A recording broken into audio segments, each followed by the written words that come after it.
RBI हा topic आपण काय केला होता? Reserve bank of India RBI हा टॉपिक आपण काय केला होता? सुरू केलेला होता. हा टॉपिक बघत असताना आपण त्याची ऐतिहासिक पार्श्वभूमी वगैरे आरबीआयची कशा प्रकारे सुरुवात झाली हे बी आपण काय केलं होतं? पाहिलेलं आहे. नंतर आरबीआयचे म्हणजे आरबीआयचे हिस्टॉरिकल बॅकग्राऊंड किंवा आरबीआयची रचना वगैरे कशा प्रकारे आहे हा बी पार्ट आपण मनी मल्टीप्लायर मुद्रा गुणक वगैरे असेल, पैशाची निर्मिती असेल, संकुचित पैसा म्हणजे काय, विस्तृत पैसा म्हणजे काय, नॅरो मनी कशाला म्हणतात, एम1 आणि एम2 काय आहे, नॅरो मनी आहे, ब्रॉड मनी म्हणजे काय, एम3 आणि एम4 हा काय ब्रॉड मनी आहे, हे बी आपण काय केलं होतं? पाहिलेलं आहे. नंतर केन्स यांच्या नुसार पैशाची मागणी कशासाठी होती वगैरे एमसीक्यू वगैरे आपण बघितलेले होते. आरबीआयचे मौद्रिक धोरण आपण काय केलं होतं? टॉपिक सुरू केला होता. आता आरबीआयचे जे मौद्रिक किंवा चलन विषयक धोरण आहे ह्याच्यामध्ये मौद्रिक धोरण म्हणजे काय हे आपण समजून घेतलेलं आहे. फिलिप्स कर्व, परत नेट डिमांड आणि टाइम लायबिलिटी, सिक्युरिटी प्रतिभूती, अल्पकालीन कर्ज हवा असेल तर सरकार काय इश्यू करतं, दीर्घकालीन हवा असेल तर काय इश्यू करतं. परत महागाईची आणि मंदीची समस्या कशा प्रकारे उद्भवते. महागाईची समस्या म्हणजे काय, मार्केटमध्ये जास्त पैसा झालेला असतो आणि तो पैसा आपल्याला काय करायचा आहे? कमी करायचा आहे. त्यासाठी आरबीआय काय करतं? मार्केटमधील पैसा जास्त झालेला कमी करण्यासाठी तो पैसा काढून घेतं. मग महागाईच्या समस्यांनी लढण्यासाठी वगैरे मंदी समस्या असेल तर त्या संग कशा प्रकारे लढायचं याच्यासाठी आरबीआयची वेगवेगळी शस्त्रास्त्रे असतात म्हणजे साधने असतात. ह्याच्यामध्ये आपण बघितलं मौद्रिक धोरणाची साधने म्हणजे संख्यात्मक आणि गुणात्मक साधने. त्याच्यामध्ये आपण काय केलं होतं? संख्यात्मक साधने हा टॉपिक आपण काय केला होता? सुरू केलेला होता. संख्यात्मक मध्ये आपण CRR, cash reserve ratio, SLR, statutory liquidity ratio हे दोन संख्यात्मक साधने आपण संपवलेली होते. कॅश रिझर्व्ह रेशो रोख राखीव प्रमाण हे बघितलेलं आहे. स्टॅच्युटरी लिक्विडिटी रेशो वैधानिक रोखता प्रमाण हा बी आपण कन्सेप्ट काय केलेला आहे किंवा हा हे जो आरबीआयचं एक साधन आहे संख्यात्मक साधन हे आपण पाहिलेलं आहे. आता बघा आपल्या आपण जो टॉपिकवर आलेलो आहे तो म्हणजे कोणता? खुल्या संख्यात्मक साधनामध्ये पुढचं एक टूल आहे आरबीआयचं ते म्हणजे ओपन मार्केट ऑपरेशन. कोणतं? ओपन मार्केट ऑपरेशन किंवा खुल्या बाजारातील व्यवहार.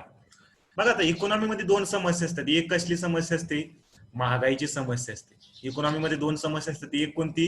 महागाईची समस्या आणि दुसरी असते ती म्हणजे तर एक महागाईची समस्या आणि एक असते ती म्हणजे मंदीची, दुसरी असते ती मंदीची समस्या. महागाईची समस्या असेल तर आरबीआय काय करतं? इकॉनॉमी मधून पैसा काय करतं? काढून घेतं. आणि मंदीची समस्या असेल तर इकॉनॉमीमध्ये आरबीआय काय करतं? पैसा सोडण्याचं काम करतं. म्हणजे महागाई असेल तर इकॉनॉमी मधून पैसा काय घेतला जाईल? काढून घेतला जाईल. आणि मंदी असेल तर इकॉनॉमीमध्ये काय केला जाईल? पैसा सोडला जाईल. मग हे वेगवेगळ्या मार्गाने आरबीआय काय करतं? सोडण्याचं किंवा मंदी आणि महागाईवर काबू करण्याचं काय करतं? कार्य करतं. आता त्याच्यामध्येच खुल्या बाजारातील व्यवहार हे बी मग त्याच्यासाठी आरबीआयची वेगवेगळी टूल्स असतात. मग कोणकोणत्या मार्गाने? तर त्यासाठी आरबीआय काही साधनं असतात आरबीआयची ती संख्यात्मक साधनांचा वापर करून किंवा काही गुणात्मक असतात गुणात्मक साधनांचा वापर करून आरबीआय काय करतं? महागाई आणि मंदीशी लढण्याचं कार्य करतं. मग बघा ओपन मार्केट ऑपरेशन असंच एक संख्यात्मक टूल आहे. खुल्या बाजारातील व्यवहार.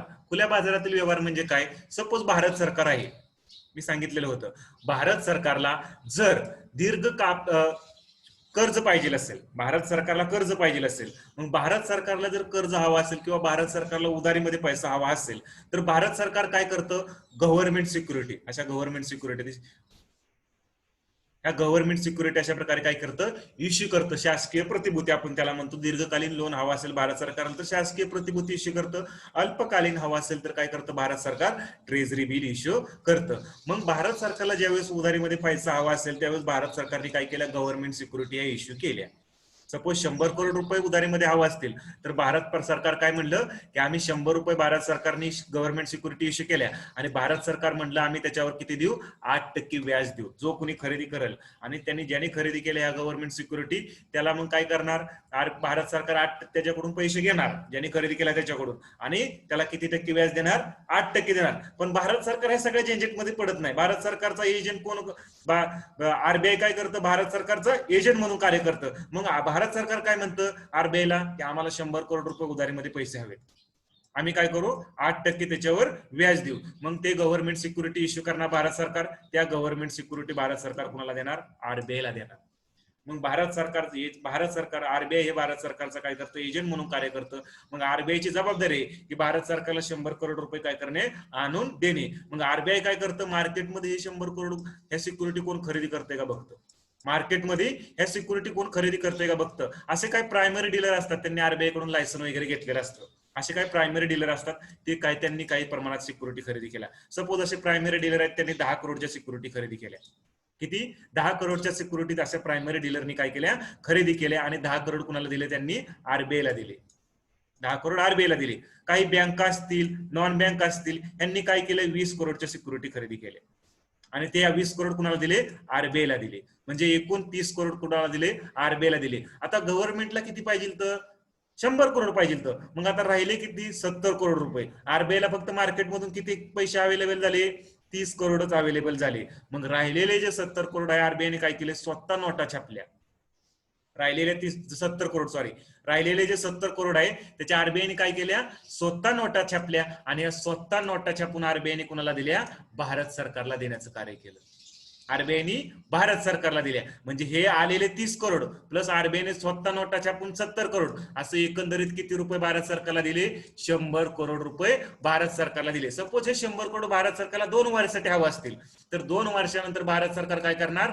व्याज मुद्दला सहित हे पैसे कुणाला देणार? आरबीआयला देणार. मग आरबीआय त्याच्या वाट्याचं काढून घेणार आणि बाकी राहिलेलं कुणाला देणार? व्याज मुद्दला सहित परत खाली ज्यांच्याकडून त्यांनी घेतलं होतं त्यांना. म्हणजे लोक जे बँका वगैरे प्रायमरी डीलर या गव्हर्नमेंट सिक्युरिटी खरेदी का करतात? तर त्यांना त्याच्यावर व्याज मिळतं म्हणून ते काय करतात? खरेदी करतात. मग ते घेतलेल्या गव्हर्नमेंट सिक्युरिटी त्यांनी पैसे दिले असतील, त्याच्यावर परत मग ज्यावेळेस मुदत संपल त्यावेळेस काय मिळेल? व्याज मिळेल. मग हा सगळा व्यवहार चालतो, ह्याला काय म्हटलं जातं? खुल्या बाजारातील व्यवहार किंवा ओपन मार्केट ऑपरेशन असं म्हटलं जातं. बघा परत एकदा सांगतो. भारत सरकारला उधारीमध्ये पैसा हवा असेल तर भारत सरकार गव्हर्नमेंट सिक्युरिटी इश्यू करणार. 100 करोड हवा असेल तर त्या गव्हर्नमेंट सिक्युरिटी कुणाला देणार? आरबीआयला देणार. आरबीआय हा भारत सरकारच्या वतीनं काय करतो? एजंट म्हणून काम करतो. मग आरबीआयची जबाबदारी असते की ते 100 करोड रुपये कुणाला द्यायच्यात? भारत सरकारला द्यायच्यात. मग आरबीआयने मार्केटमधून 30 करोड रुपये जमावले आणि 70 करोड रुपये स्वतः काय केले? नोटा छापून काय केल्या? 30 करोड पेक्षा जास्त जमिनात. मग 70 करोड रुपये काय केले? स्वतः नोटा छापून कुणाला दिल्या?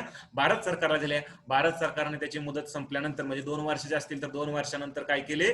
तर भारत सरकारने ते व्याज मुद्दला सहित आरबीआयला दिले. आरबीआयने ज्याच्याकडून घेतले होते त्यांना बी ते व्याज मुद्दला सहित दिले आणि गव्हर्नमेंट सिक्युरिटी काय केल्या? काढून घेतल्या आणि परत भारत सरकारला दिले. म्हणजे हे सगळं ऑपरेशन चालतं. याला काय म्हटलं जातं? खुल्या बाजारातील व्यवहार असं म्हटलं जातं किंवा काय? Open market operation. लक्षात आलं का सगळ्यांच्या? एकदा आलं असेल तर येस म्हणा. ओपन मार्केट ऑपरेशन म्हणजे काय लक्षात आलं का? कारण हा कन्सेप्ट आला तुमच्या, हा कन्सेप्ट खूप महत्वाचा आहे, लक्षात येणं गरजेचं आहे.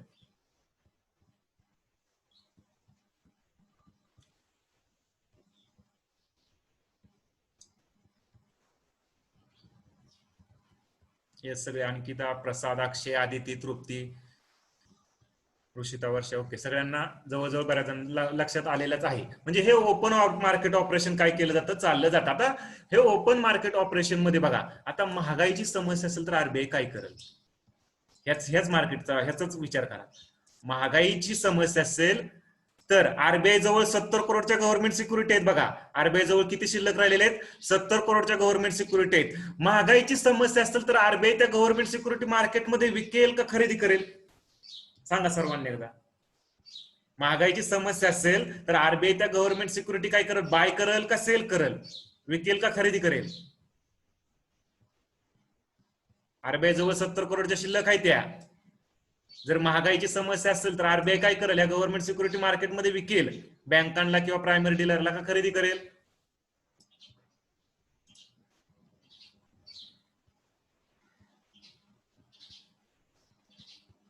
शुभम सोनवणे सेल, अक्षय कमवत सेल, मनोज निमशे खरेदी, ओके, ऋषिता सेल ओके, खरेदी सेल. बघा महागाईची समस्या अजून मी तुमच्या कन्सेप्ट लक्षात आला नाही बऱ्याच काही जणांच्या. महागाईची समस्या म्हणजे काय? महागाईची समस्या म्हणजे मार्केटमध्ये पैसा जास्त आहे. महागाईची समस्या म्हणजे काय? मार्केटमध्ये पैसा काय आहे? जास्त आहे आणि तो मार्केट मधला पैसा काय करायचा आहे? आरबीआयला काढून घ्यायचा आहे. मग तो काढून घेण्यात वेळेस आरबीआय काय करणार? त्यांच्या जवळ जे शिल्लक आहे ते गव्हर्नमेंट सिक्युरिटी काय करेल? मार्केटमध्ये विकेल आणि मार्केटमधून पैसा काय करेल? काढून घेईल. कधी? महागाईची समस्या असेल. महागाईची समस्या म्हणजेच काय? मार्केटमध्ये पैसा जास्त असल्यामुळं महागाईची समस्या. मग अशा वेळेस आरबीआय काय करतं? स्वतः जवळच्या गव्हर्नमेंट सिक्युरिटी काय करतं? विकतं आणि मार्केटमधून पैसा काय करतं? काढून घेतं. आलं लक्षात? महागाईची समस्या असेल तर काय करणार, विकणार आणि मार्केटमधून पैसा काय केला जाईल, काढून घेतला जाईल. म्हणजे महागाईची समस्या असेल तर आरबीआय गव्हर्नमेंट सिक्युरिटी सेल करणार. काय करणार, सेल करणार, विकणार, स्वतःजवळ जे आहेत त्या शिल्लक. आणि मंदीची समस्या असेल तर आरबीआय काय करेल, मंदीची समस्या आहे म्हणजे मार्केटमध्ये काय आहे, पैसा कमी आहे, मार्केटमध्ये पैसा कमी आहे. मग आरबीआय काय करणार, या बँकांजवळच्या ज्या गव्हर्नमेंट सिक्युरिटी असतील, प्रायमरी डीलर जवळच्या ज्या गव्हर्नमेंट सिक्युरिटी असतील त्या काय करणार, खरेदी करणार आणि मार्केटमध्ये पैसा काय केला जाईल, सोडला जाईल. लक्षात येतंय ना. आरबीआय काय करणार, या मार्केटमध्ये ज्या गव्हर्नमेंट सिक्युरिटी आहे ते काय करेल, काढून घेईल, म्हणजे काय करेल, खरेदी करेल. मंदीच्या काळामध्ये या गव्हर्नमेंट सिक्युरिटी खरेदी करेल आणि मार्केटमध्ये काय करेल, आरबीआय पैसा सोडण्याचं कार्य करेल. म्हणजे ही 20 करोडची असेल तर बँकांजवळून 20 करोडच्या गव्हर्नमेंट सिक्युरिटी आरबीआय काय करेल, खरेदी करेल आणि मार्केटमध्ये किती रुपये, 20 करोड रुपये त्या बँकांना देण्याचं कार्य करेल. मग ह्या खुल्या बाजारातील व्यवहार याच्यामध्ये काय केलं जातं, तर ह्या टूलने सुद्धा, या साधनाच्या सहाय्याने आरबीआय काय करतं, महागाईशी आणि मंदीशी लढण्याचं कार्य करतं. लक्षात आलं का हा कन्सेप्ट सर्वांच्या? येस आला असेल तर येस म्हणा.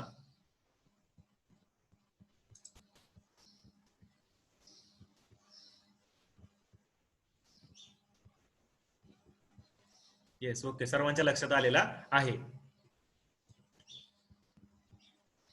म्हणजे लक्षात फक्त थोडंच एवढंच ठेवायचं की ओपन मार्केट ऑपरेशन मध्ये जर महागाईची समस्या असेल तर आरबीआय गव्हर्नमेंट सिक्युरिटी काय करणार, सेल करणार, विकणार. का विकणार, तर मार्केटमध्ये पैसा जास्त आहे, तो पैसा आरबीआयला काढून घ्यायचा आहे. आणि मंदीची समस्या असेल तर आरबीआय काय करणार, गव्हर्नमेंट सिक्युरिटी मार्केटमध्ये जे आरबीआयने सोडलेले त्या काय करणार, खरेदी करणार आणि मार्केटमध्ये पैसा काय करेल, सोडण्याचं काम करेल. म्हणजे एक प्रकारे बँकाकडे असेल किंवा प्रायमरी डीलरकडे जे गव्हर्नमेंट सिक्युरिटी आहे ते आरबीआय काय करेल, खरेदी करण्याचं कार्य करेल आणि त्या विकण्याचं कार्य म्हणजे पैसे देण्याचं कार्य करतील. मग ह्याच्यामध्ये थोड्याफार प्रमाणात कसं, आता बँका गव्हर्नमेंट सिक्युरिटी का खरेदी करतात, तर त्यांना त्याच्यावर व्याज मिळतं म्हणून ते खरेदी करतात. किंवा ओपन मार्केट ऑपरेशन, आता बघा अशी काही कंडिशन झाली, मी सांगितलं आताच तुम्हाला. पुढचा जो टूल आहे आरबीआयचं ते म्हणजे कोणतं, मार्केट स्टॅबिलायझेशन स्कीम किंवा बाजार स्थिरीकरण योजना 2004 मध्ये आलेली आहे. बाजार स्थिरीकरण योजना, ह्याच्यामध्ये काय केलं जातं बघा, गव्हर्नमेंट, मी सांगितलं आता सांगितलं, गव्हर्नमेंटला उधारीमध्ये पैसा हवा असेल तर गव्हर्नमेंट काय करतं, गव्हर्नमेंट सिक्युरिटीशी करतं, त्या कुणाला देतं, आरबीआयला देतं. आरबीआय गव्हर्नमेंटच्या वतीने काय करतं, ते मार्केटमधून काय पैसा मिळतोय का बघतं आणि जर नाही मिळाला मार्केटमधून तर तो स्वतः नोटा छापून कोणाला देतं, गव्हर्नमेंटला उधारीमध्ये देण्याचं कार्य करतं. आता बाजार स्थिरीकरण योजनेमध्ये बघा काय अशी समस्या उद्भवली, मार्केटमध्ये महागाईची समस्या आहे, मार्केटमध्ये काय आहे, महागाईची समस्या किंवा इकॉनॉमीमध्ये महागाईची समस्या आहे आणि आरबीआयच्या सर्व गव्हर्नमेंट सिक्युरिटी आरबीआय जवळ जेवढ्या होत्या त्या सगळ्या संपल्या. इकॉनॉमीमध्ये महागाईची समस्या आहे आणि आरबीआय जवळ जेवढ्या गव्हर्नमेंट सिक्युरिटी होत्या त्या सर्व काय झाल्या, संपल्या. आता आरबीआय जवळ काहीच गव्हर्नमेंट सिक्युरिटी नाहीत. मग आरबीआयला काय करणार अशा वेळेस, ठीक आहे सीआरआर कमी कर, सीआरआर वाढवल, एसएलआर वाढवल, पण त्यांनी बी महागाई आटोक्यात येत नाही एवढी, सीआरआर किंवा एसएलआर वाढवून सुद्धा. मग आरबीआय काय करेल आता अशा वेळेस, मार्केटमध्ये तर महागाईची समस्या तर ही करायची, मार्केटमधून तर पैसा काढून घ्यायचा आहे. मग आरबीआय जवळ मी नसतं की काय, गव्हर्नमेंट सिक्युरिटी विकायच्या आणि मार्केटमधून पैसा काय करायचा, काढून घ्यायचा. पण अशा वेळेस आरबीआयला अशी कंडिशन झाली होती 2003 ला तयार. अशी ही जी कंडिशन आहे ही कंडिशन 2003 ला तयार झाली होती. 2003 साली मार्केटमध्ये तर महागाईची समस्या होती आणि आरबीआय जवळच्या सगळ्या गव्हर्नमेंट सिक्युरिटी काय झाल्या, संपल्या. मग आरबीआयने एक मेमोरंडम अंडरस्टँडिंग किंवा गव्हर्नमेंट आणि आरबीआय मध्ये एक अग्रीमेंट बनलं. गव्हर्नमेंट आणि आरबीआय मध्ये काय बनलं, एक अग्रीमेंट बनलं. मग 2003 नंतर की ठीक आहे बाबा, गव्हर्नमेंट म्हणलं ठीक आहे आरबीआयला आम्ही मदत करू. मग त्यावेळेस गव्हर्नमेंटने काय केलं की गव्हर्नमेंटला नको असताना, उधारीमध्ये पैसा नको असताना सुद्धा गव्हर्नमेंटने काय केलं, गव्हर्नमेंट सिक्युरिटी इश्यू केल्या. गव्हर्नमेंटला उधारीमध्ये पैसा नको असताना सुद्धा गव्हर्नमेंटने काय केल्या, गव्हर्नमेंट सिक्युरिटी इश्यू केल्या. त्या कुणाला दिल्या, आरबीआयला दिल्या. कुणाला दिल्या, आरबीआयला दिल्या. आणि आरबीआयने त्या गव्हर्नमेंट सिक्युरिटी कुठे दिल्या, मार्केटमध्ये primary dealer, bank, LIC, EPFO यांना काय केल्या, विकल्या आणि मार्केटमधून पैसा काय केला, आरबीआयने काढून घेतला. आणि अशा प्रकारे आरबीआयने महागाई संघ काय केलं, नियंत्रण मिळवलं. म्हणजे गव्हर्नमेंटला नको असतानाही पैसा गव्हर्नमेंटने काय केल्या, गव्हर्नमेंट सिक्युरिटी इश्यू केल्या. त्या गव्हर्नमेंट सिक्युरिटी कुणाला दिल्या, आरबीआयला दिल्या. आणि आरबीआयने मार्केटमध्ये त्या गव्हर्नमेंट सिक्युरिटी विकून काय केला, मार्केटमधून पैसा काय केला, काढून घेतला. आता हा आलेला पैसा आरबीआय जवळ, हा आरबीआय कुणाला देणार, गव्हर्नमेंटला देणार. बघा, हा आलेला पैसा जो आहे तो आरबीआय कुणाला देणार, गव्हर्नमेंटला देणार. परंतु गव्हर्नमेंट ही कशासाठीही तो पैसा युज करू शकणार नाही. हा पैसा गव्हर्नमेंट कशासाठी सुद्धा युज करू शकणार नाही. ओपन मार्केट ऑपरेशन मध्ये गव्हर्नमेंट त्याला वाटेल तिथं युज करू शकत होतं उधारीमध्ये आणलेला पैसा. परंतु या मार्केट स्टॅबिलायझेशन स्कीमच्या अंतर्गत जो गव्हर्नमेंटने आणलेला पैसा आहे, हे गव्हर्नमेंट त्यांच्या कोणत्याही कार्यासाठी, गव्हर्नमेंटला वाटलं आज एखादं फायटर जेट खरेदी करायचंय किंवा एखादं बुलडोजर वगैरे खरेदी करायचं आहे, तर ते बुलडोजर वगैरे किंवा फायटर जेट वगैरे काय करणार नाहीत, खरेदी करू शकणार नाही. तो पैसा गव्हर्नमेंटने काय करायचा, स्वतः जवळ आहे असाच ठेवायचा. आणि विथ तो पैसा काय करायचा, व्याज मुदला सहित परत जेवढ्या कालावधीच्या गव्हर्नमेंट सिक्युरिटी असतील तेवढ्या कालावधीनंतर व्याज मुदला सहित कुणाला द्यायचा, आरबीआयला द्यायचा. आणि नंतर मग आरबीआय ते व्याज मुदला सहित कुणाला देईल, मार्केटमध्ये देईल, ज्यावेळेस महागाईची समस्या काबूमध्ये येईल तेव्हा. म्हणजे जो काय कालावधी असेल त्याच्यानुसार. म्हणजे बघा, गव्हर्नमेंटला नको असताना सुद्धा गव्हर्नमेंटने काय केलं, गव्हर्नमेंट सिक्युरिटी इश्यू केल्या. त्या कुणाला दिल्या, आरबीआयला दिल्या. आरबीआयने काय केल्या, मार्केटमध्ये हे करून विकून काय केलं, मार्केटमधली इथं विकल्या मार्केटमध्ये. आणि मार्केटमध्ये विकून काय केला, मार्केटमधून पैसा काढून घेतला, तो गव्हर्नमेंटला दिला. गव्हर्नमेंटने तो पैसा त्या स्वतः जवळच ठेवायचा. तो कोणत्याही काही कशासाठी, कोणत्याही कामासाठी तो पैसा गव्हर्नमेंटने खर्च करायचा नाही. विथ गव्हर्नमेंटने त्या पैशावर काय करायचं, जो काही पैसा घेतलेला त्याच्यावर आरबीआयला काय करायचं, व्याज देखील द्यायचं. हे आणि मग नंतर मग जो कालावधी झाल्यानंतर व्याज असेल तो आरबीआयला पैसा देणार, आरबीआय परत मार्केटमध्ये सोडणार तो पैसा. म्हणजे हे चालतं ते कशामध्ये चालतं, बाजार स्थिरीकरण योजना, मार्केट स्टॅबिलायझेशन स्कीमच्या अंतर्गत. कधी, जेव्हा आरबीआयच्या गव्हर्नमेंट सिक्युरिटी संपतात आणि मग आरबीआय जवळ गव्हर्नमेंट सिक्युरिटी शिल्लक राहिलेल्या नाहीत, त्यावेळेस मग ही सगळी प्रोसेस होती. आणि ह्यालाच काय म्हणलं गेलं, बाजार स्थिरीकरण योजना 2004 साली आणली. मग प्रश्न एक पडतोय, मग बघा प्रश्न एक आपल्या समोर पडतोय की गव्हर्नमेंट आपलं स्वतःचं नुकसान का करून घेईल. बरोबर ना, गव्हर्नमेंट काय, तो पैसा जो गव्हर्नमेंटने आणलाय तो कशासाठी युज बी करायचा नाही गव्हर्नमेंटनी, आणि विथ आरबीआयला व्याजासहित द्यायचा. मग गव्हर्नमेंट स्वतःचं नुकसान का करून घेईल, कारण आरबीआयला जो काय डिव्हिडंड मिळतो परत, म्हणजे जो काय भरपूर प्रमाणात आरबीआयला वेगवेगळ्या मार्गातून नफा मिळतो, ह्याचा डिव्हिडंड शिफ्ट आरबीआय कुणाला देतं, गव्हर्नमेंटलाच देतं. त्याच्यामुळे थोडाफार लॉस झाला म्हणून गव्हर्नमेंटचं काही होत नाही, कारण थोडीफार आरबीआयला मदत केली म्हणून गव्हर्नमेंटला काय एवढा फरक पडत नाही. कशासाठी, महागाईशी लढण्यासाठी. म्हणून ही समस्या 2003 ला उद्भवली, त्याच्यामुळे 2004 ला काय आणली, ही बाजार स्थिरीकरण योजना, मार्केट स्टॅबिलायझेशन स्कीम. समजलं का, समजलं असेल तर येस म्हणा, म्हणजे पुढे चालू आपल्याला.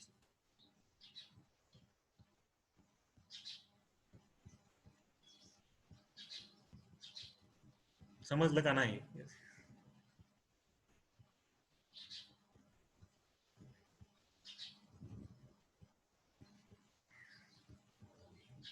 डिव्हिडंड म्हणजे भागीदारी, डिव्हिडंड प्रसारित समय, डिव्हिडंड म्हणजे भागीदारी. जो काही नफा होईल आरबीआयला त्याच्यात भागीदारी गव्हर्नमेंटला दिली जाते.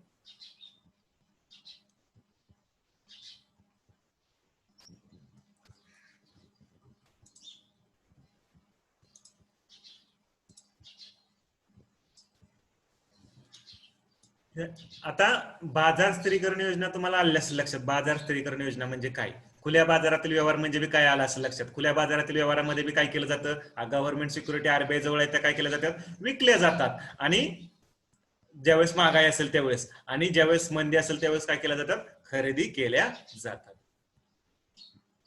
हा क्वेश्चन सॉल्व्ह करा. केलेला आहे वाटतं, मला वाटतं काल, आज काय काल केलेला आहे आपण, आय थिंक हा बी केला होता.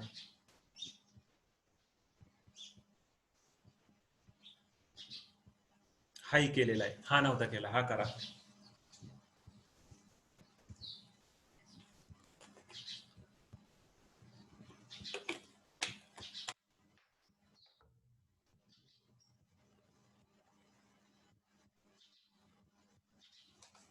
हा क्वेश्चन सर्वांनी सॉल्व्ह करा.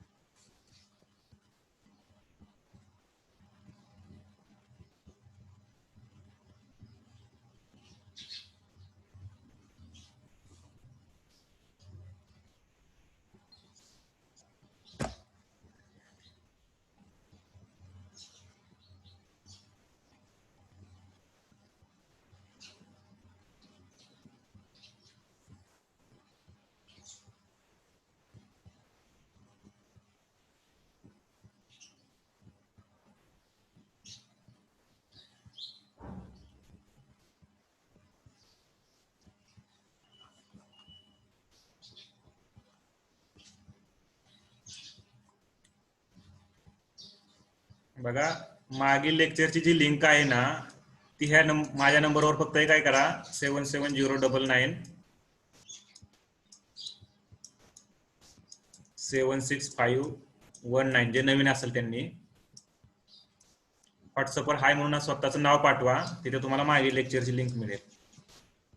770999 76519.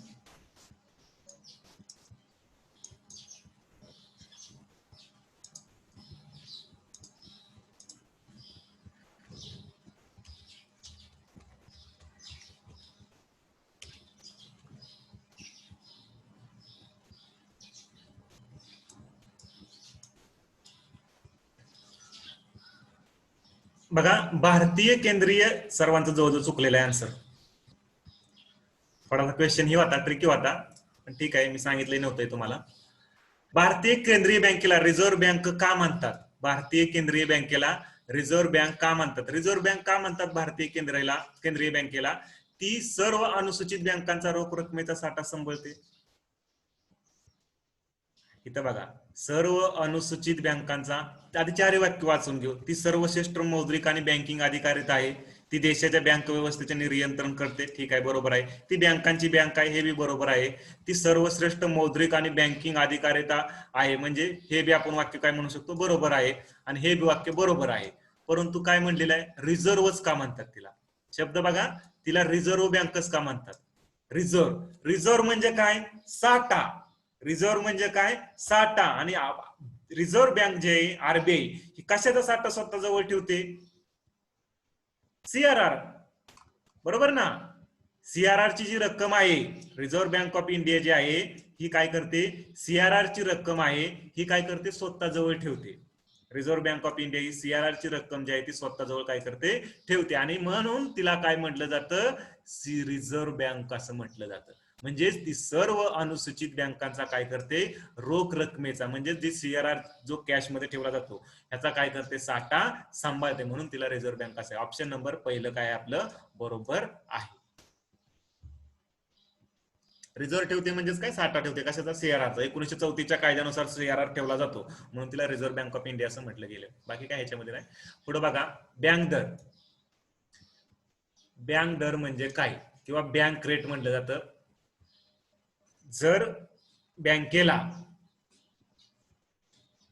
जर एखाद्या बँकेला, सपोज एसबीआयला दीर्घकालीन लोन हवा असेल, दीर्घकालीन म्हणजे इथं लक्षात ठेवा, मी ज्यावेळेस दीर्घकालीन म्हणेल त्यावेळेस समजायचं 1 वर्षापेक्षा जास्त कालावधीसाठी. आणि अल्पकालीन म्हणजे काय? 1 वर्षापेक्षा कमी कालावधीसाठी. ज्यावेळेस दीर्घकालीन कर्ज हवा असतं कुणाला? बँकेला. ज्यावेळेस दीर्घकालीन कर्ज किंवा लोन, आपलं लॉंग टर्म लोन हवा असतं बँकेला, त्यावेळेस काय केलं जातं? तर बँका काय कुणाकडे जातात? आरबीआय कडे जातात. बँकांना लोन हवं असतं त्यावेळेस. मग बँका कुणालाकडे? आरबीआय कडे गेल्यानंतर आरबीआय जो त्या दीर्घकालीन कर्जावर व्याजाचा दर आकारतो, त्याला काय म्हटलं जातं? बँक दर. दीर्घकालीन कर्ज, लॉंग टर्म लोन, बँका आरबीआय जवळ उधारीमध्ये काय करतात? घेतात. आणि त्याचा व्याजदर म्हणजेच काय म्हटलं जातं? त्याला बँक रेट असं म्हटलं जातं. आणि हे तर काय, बँकांना पाहिजे असेल दीर्घकालीन 1 वर्षापेक्षा जास्त कालावधीसाठी लोन, तर डायरेक्ट बँका कुठं? आरबीआय कडे जाणार, घेणार लोन मध्ये पैसा. परंतु इथं कोणत्याही प्रकारच्या गव्हर्नमेंट सिक्युरिटी कोलॅटरल ठेवल्या जात नाहीत. इथं कोणत्याही प्रकारच्या गव्हर्नमेंट सिक्युरिटी कोलॅटरल ठेवल्या जात नाही. म्हणजेच काय, तर असं नाही की बाबा बँका काय करणार? आरबीआयला गव्हर्नमेंट सिक्युरिटी देणार आणि आरबीआय कडून उधारीमध्ये पैसा आणणार, असं इथं होत नाही. डायरेक्ट बँका अशा कोलॅटरल वगैरे काही ठेवलं जात नाही. म्हणजे आपण काय म्हणतोय मराठीमध्ये, गिरवी, गहाण. तिथं काय आरबीआय जवळ बँका ठेवत नाही. कशासाठी? दीर्घकालीन कर्जावर कोणत्याही प्रकारचे कोलॅटरल किंवा प्रतिभूती न ठेवता.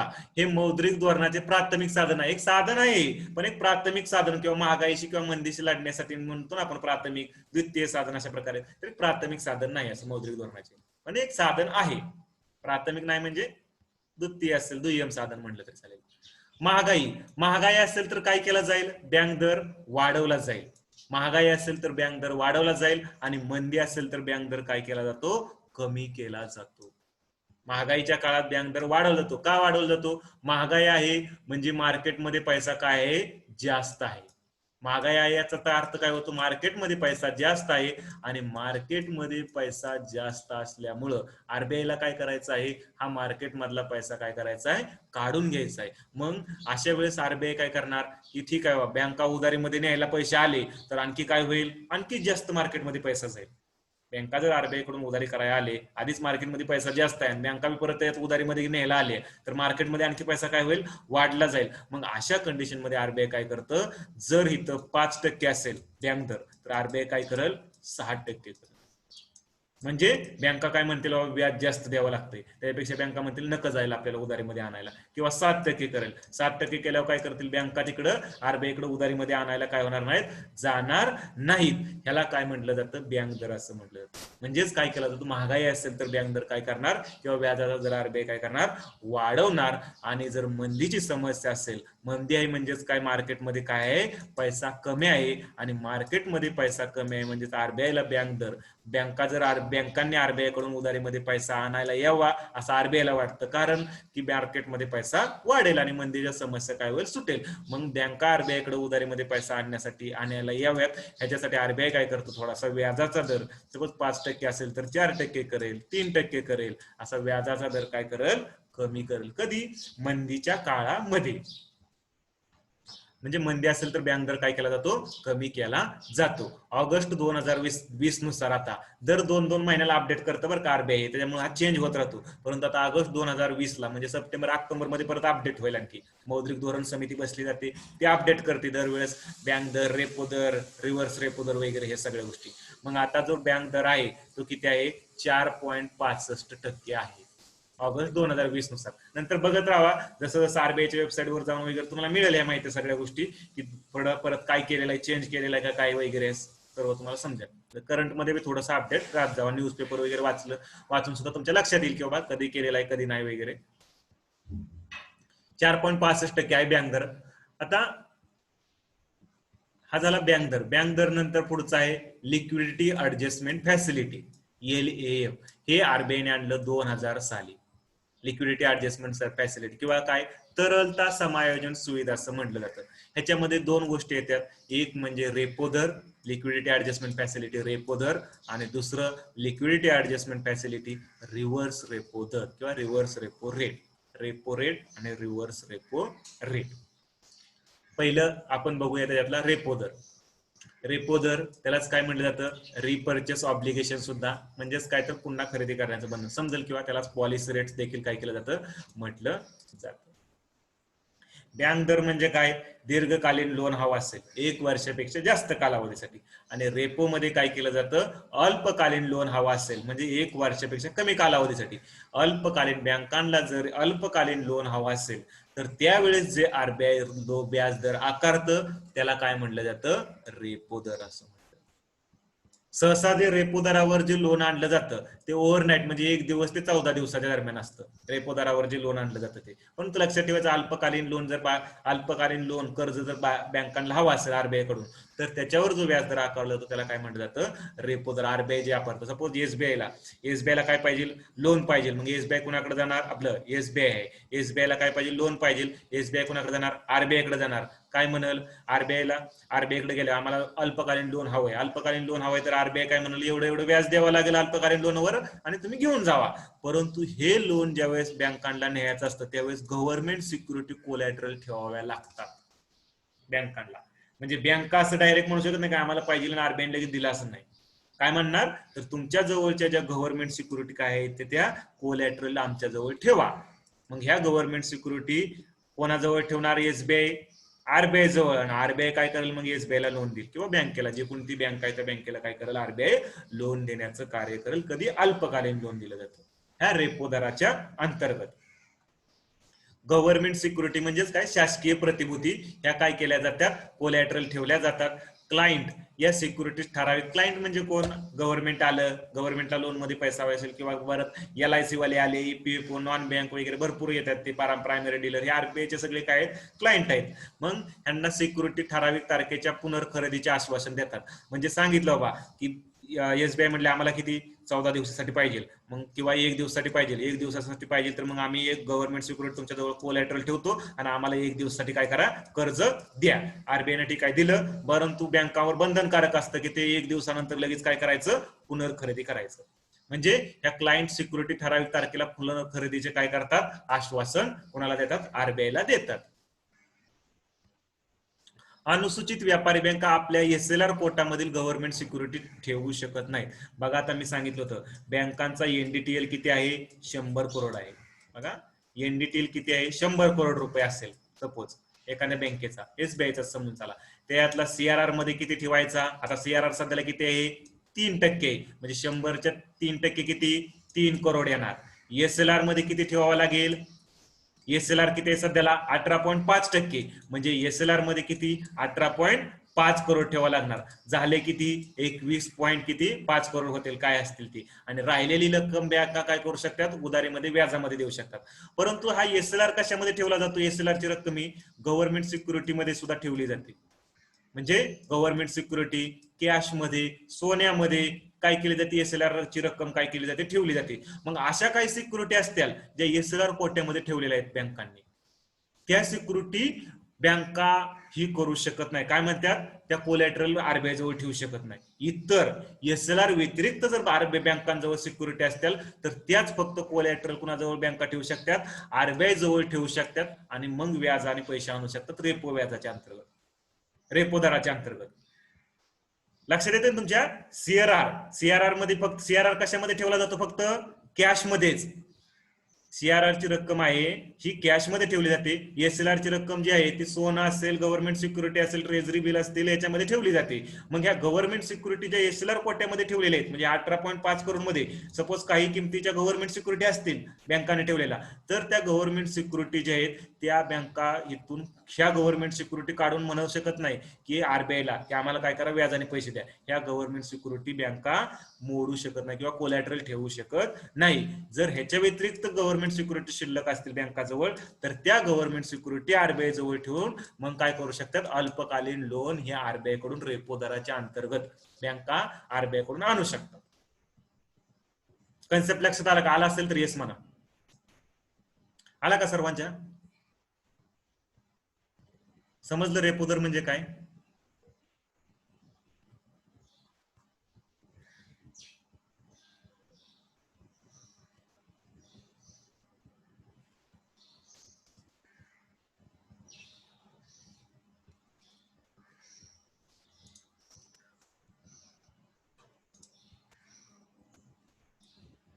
पुन्हा एकदा मनोज निमसे ठीक आहे. काय करायचं फक्त लक्षात थोडंच ठेवायचंय बँकांना अल्पकालीन व्याजावर अल्पकालीन लोन हवा असेल तर काय करणार बँका कुणाकडे जाणार आरबीआय कडे जाणार. जसं आपण काय करतो बँकाकडे जातो बँकेजवळ काहीतरी घाण ठेवतो आणि काय करतो आपण कर्ज आणतो. सोनं घाण ठेवलं कर्ज आणलं तसं बँकेला इथं काय ठेवायचं कोलॅटरल गव्हर्नमेंट सिक्युरिटी ठेवायच्यात. मग बँका काय करणार अल्पकालीन लोन ठेवण्यासाठी गव्हर्नमेंट सिक्युरिटी कुणाजवळ कोलॅटरल ठेवणार आरबीआय जवळ आणि आरबीआय कडून लोन आणणार. परंतु एसएलआर कोटामध्ये ज्या काय गव्हर्नमेंट सिक्युरिटी आहेत बँकांच्या त्या आरबीआयला काय आपलं बँका काय करू शकत नाहीत कोलॅटरल आरबीआय जवळ ठेवू शकत नाही. बस एवढंच आहे बाकी याच्यामध्ये वेगळं काही नाही.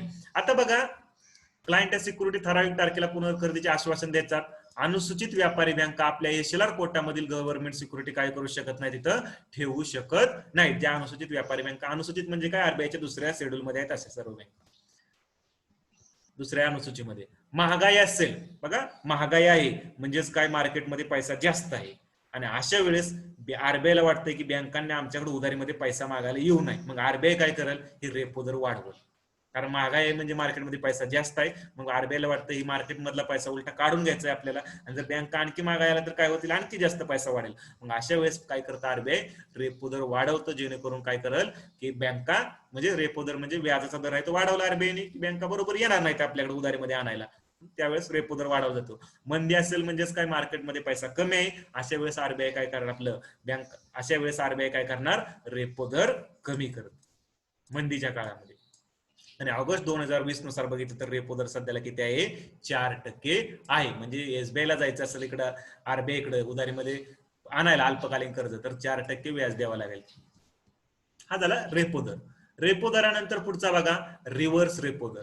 रेपो दरानंतर पुढचा आहे टूल म्हणजे ते कोणतं साधन रिव्हर्स रेपो दर आहे. रिव्हर्स रेपो दरामध्ये सेम बदल काही नाही, सेम तेच, फक्त रिव्हर्स करायचं. याच्या वेळेस रिव्हर्स काय करायचं, आता काय करतं आरबीआय काय करतं, पैसा कुणाला देतं, बँकांना देतं, आणि बँकांकडून रेपो मध्ये आपण काय बघितलं, बँका गव्हर्नमेंट सिक्युरिटी कुणाला देतात, आरबीआयला देतात, आणि आरबीआय पैसा कुणाला देतं, बँकांना देतं उधारीमध्ये. ह्याच्यामध्ये उलट.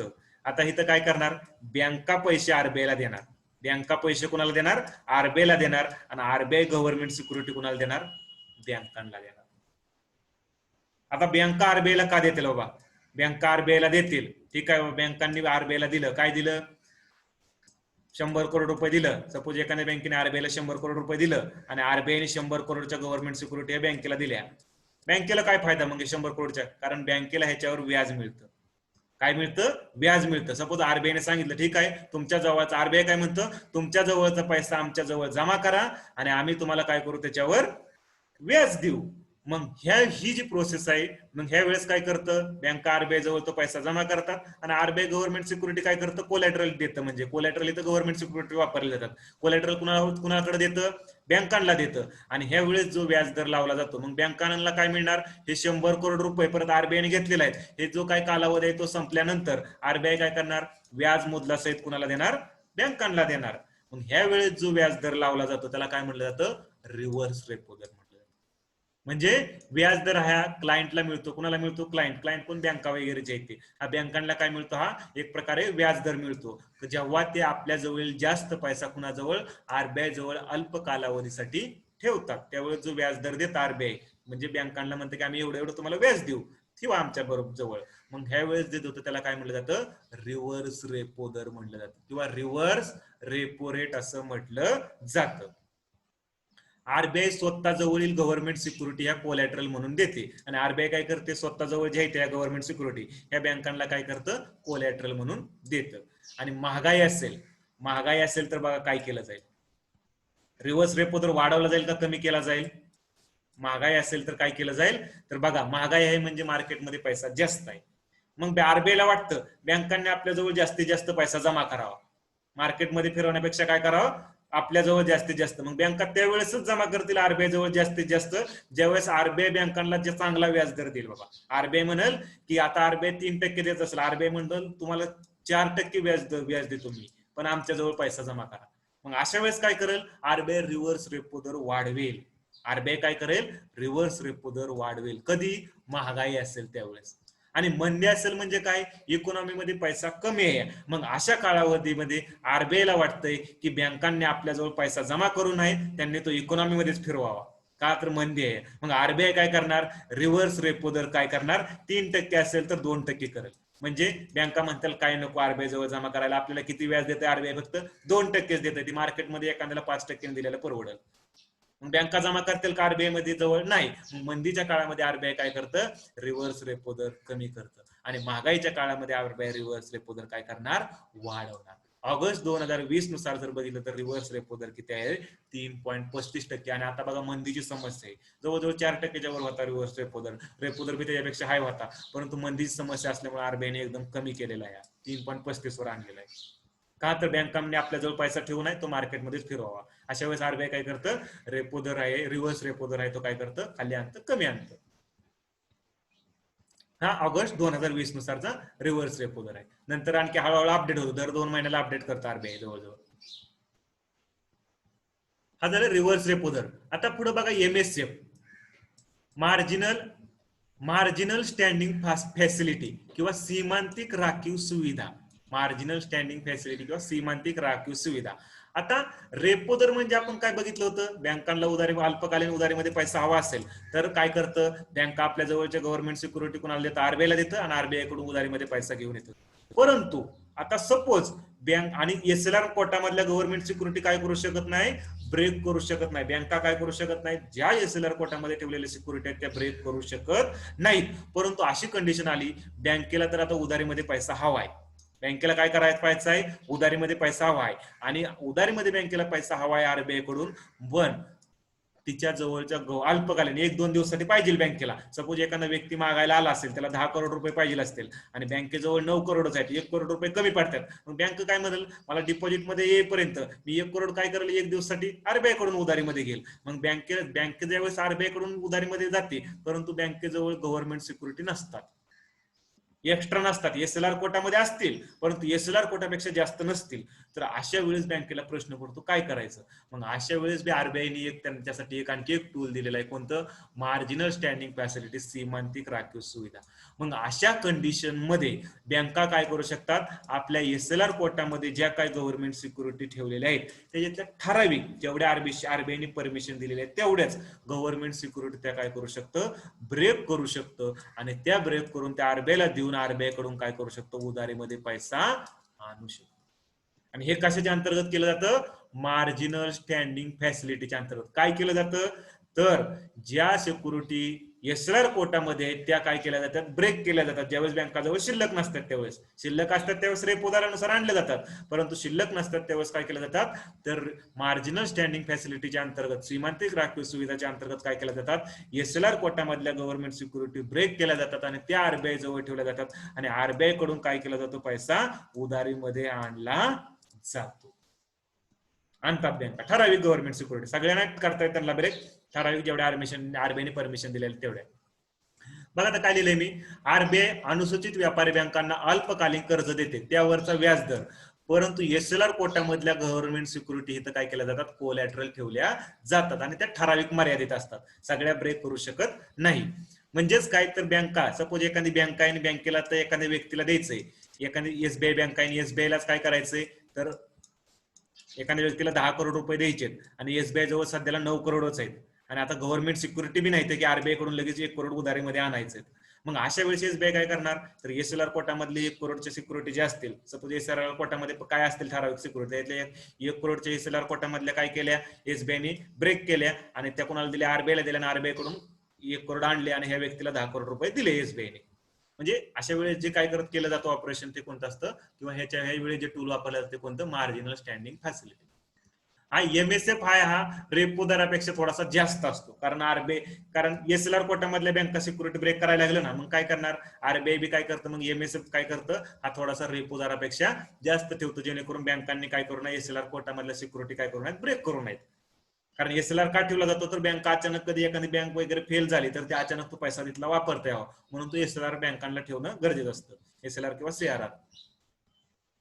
मग महागाई असेल तर एमएसएफ, आता महागाई आहे, महागाई म्हणजे काय, मार्केटमध्ये पैसा जास्त आहे. मग अशा वेळेस या बँका आपल्याकडे येऊन आहेत बाबा एसएलआर कोटामधले बी सिक्युरिटी घेऊन की ब्रेक करायसाठी, असं त्यावेळेला आरबीआयला वाटतं. मग अशा वेळेस काय करतं, कारण आरबीआय काय म्हणतं की एमएसएफ काय करणार, आरबीआय वाढवणार. का, तर आणखी बँका परत पैसे न्यायला येतील आणि परत मार्केटमध्ये जास्त पैसा वाढला जाईल. मग अशा वेळेस एमएसएफ काय केला जातो, वाढवला जातो. म्हणजे एमएसएफ वाढवला म्हणजे व्याजाचा दर वाढवला, व्याजाचा दर वाढवला की बँका आपल्याकडे एसएलआर कोटातल्या सिक्युरिटी ब्रेक करण्यासाठी येणार नाहीत आणि नाही आले की मार्केटमध्ये ज्यादा पैसा काय होणार नाही, फ्लो होणार नाही.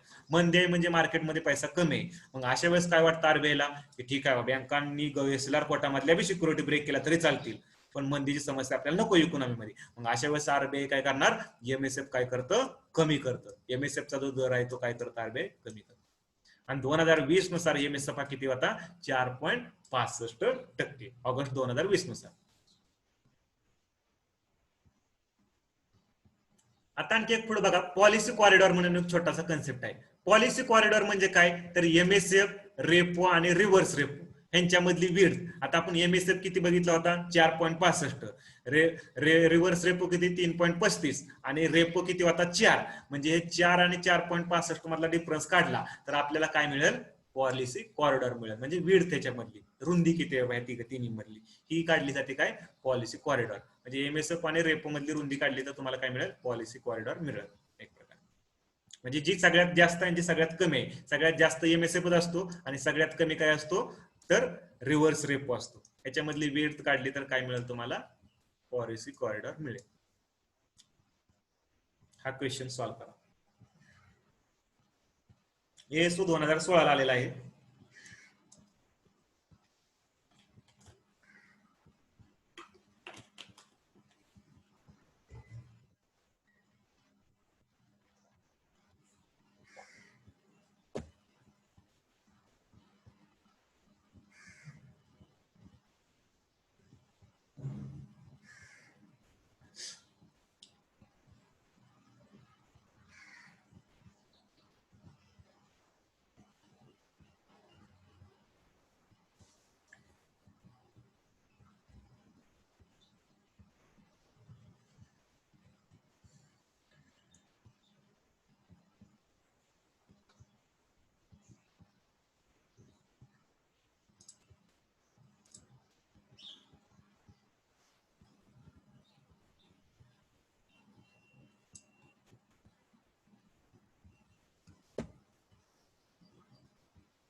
बघा, ऋतुजा, ओपो, शुभम, अनिकेत, सतीश, अंकिता, श्रेयश, प्रसाद, अश्विनी, नयन, अक्षय, अक्षय यांचं चुकलेलं दिसतंय, ऋतुजा, ऋषिता, वर्षा, ममता, सुशांत, आदिती, शुभम, सर्वांचं बरोबर आहे एवढ्यांचं.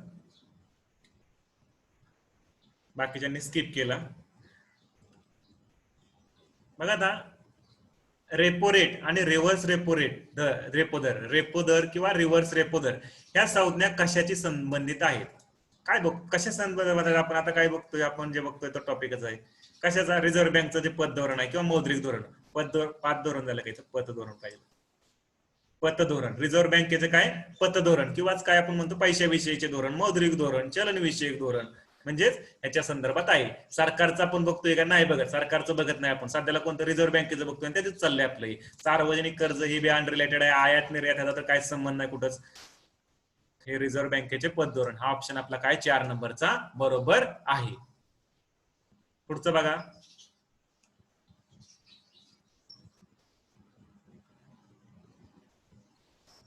हा सॉल्व करा.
अंकिता, अश्विनी, सतीश, शुभम, ममता, ऋतुजा, नयन, श्रेयश, वर्षा, शुभम,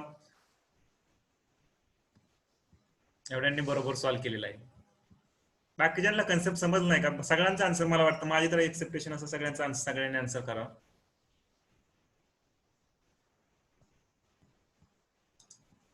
बँकेचा दर हे पतनियंत्रणाचे कोणते साधन आहे? कोणते साधन आहे आपण सुरुवातीलाच बघितलं होतं, संख्यात्मक साधन आहे. कोणतं आहे? संख्यात्मक, सुरुवातीलाच आपण बघितलेलं आहे. कुठं बघितलं होतं आपण इथं, संख्यात्मक साधनं कोणतं कोणतं आहेत? सीआरआर, आपण चाललंय बघतोय ते आपण सध्याला संख्यात्मक, अजून गुणात्मक सुरूच केले नाहीत आपण. एसएलआर, रेपो दर, रिव्हर्स रेपो दर पाहिला आपण, बँक दर बघितला, परत मार्केट स्टॅबिलायझेशन आपलं एमएसएफ बघितला, marginal standing facility, open market operation बघितला, मार्केट स्टॅबिलायझेशन स्कीम एमएसएस असेल बघितला. म्हणजे हे आपण आता सगळे जवळजवळ संख्यात्मक साधने सगळे बघितले आपण. हे म्हणजे हे जे आहे बँक दर, हा बँक दर कोणता आहे आपलं साधन? संख्यात्मक साधन आहे, क्वांटिटेटिव्ह. अजून गुणात्मकला आपण गेलो नाही. संख्यात्मक का म्हणतात तर कोणती ना कोणती संख्या दाखवली जाते तिथं. का कोणती संख्या दाखवलेली आहे? बँकेचा बँक रेट एवढा एवढा टक्के, रेपो रेट एवढा एवढा टक्के, सीआरआर एवढा एवढा टक्के ठेवायचा, एसएलआर एवढा एवढा टक्के ठेवायचा. फक्त ओएम थोडस एक्सेप्शन आहे, त्याला एमएसएस होईल. परंतु इथं काय सांगितली? कोणती ना कोणती संख्या सांगितली जाते. म्हणून हे सगळे साधनं कसे संख्यात्मक आहेत. किती टक्के सांगायचं म्हणजे संख्येमध्ये सांगितलं जातं. पुढची गुणात्मक येतील ते संख्येमध्ये सांगितली जात नाहीत. आणि दुसरी गोष्ट, ह्या साधनांना कसं म्हटलं जातं? अप्रत्यक्ष साधनं म्हटलं जातं. ही जी आपण बघितली ना आता, ही साधनं, ह्या साधनांना आणखी कोणता शब्द आहे? अप्रत्यक्ष. अप्रत्यक्षच का म्हटलं जातं? तर हा अप्रत्यक्षरित्या संपूर्ण इकॉनॉमीवर यांचा इफेक्ट जाणवतो. असं नाही की एका विशिष्ट क्षेत्रामध्ये, एखाद्या विशिष्ट क्षेत्रावरच फोकस केला असं याच्यामध्ये होत नाही. कशामध्ये? संख्यात्मक साधनामध्ये ह्याचा इफेक्ट हा संपूर्ण इकॉनॉमीवर होतो. म्हणून ह्यांना काय म्हटलं जातं, अप्रत्यक्ष साधनं असं म्हटलं जातं. अप्रत्यक्षरित्या हे कुणाला काय समजत नाही, परंतु अशी काही प्रत्यक्ष साधनं आहेत, हे एखाद्या पर्टिक्युलर सेक्टरवर किंवा पर्टिक्युलर क्षेत्रावर काय केलं जातं किंवा पर्टिक्युलर गोष्टीवर काय केला जातो, फोकस केला जातो गुणात्मक साधनामध्ये, म्हणून त्यांना कसं प्रत्यक्ष साधनं म्हटलं जातं. प्रत्यक्षरित्या तिथं फोकस केला जातो, परंतु संख्यात्मक मध्ये तसं केलं जात नाही. ह्याचा संपूर्ण इकॉनॉमीवर इनडायरेक्टली अप्रत्यक्षरित्या परिणाम होतो, म्हणून ह्याला अप्रत्यक्ष साधन असं म्हटलं जातं. आणि इथं कोणती ना कोणती संख्या दाखवली, सीआरआर 3%, एसएलआर 18.5% असेल, रेपो दर काय समथिंग असेल, रिव्हर्स रेपो, बँक दर, ही संख्येमध्ये सांगितलं जातं.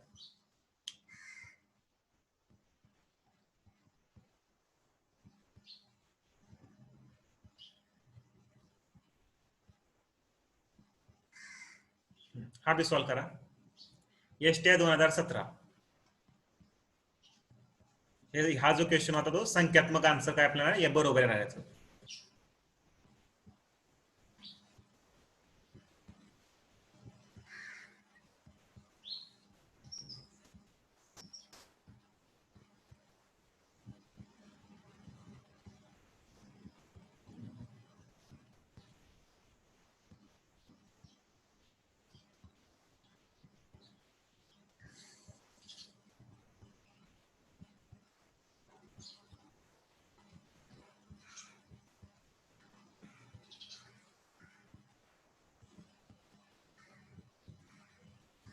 सर्वांना सुटायला पाहिजे अशी अपेक्षा आहे माझी.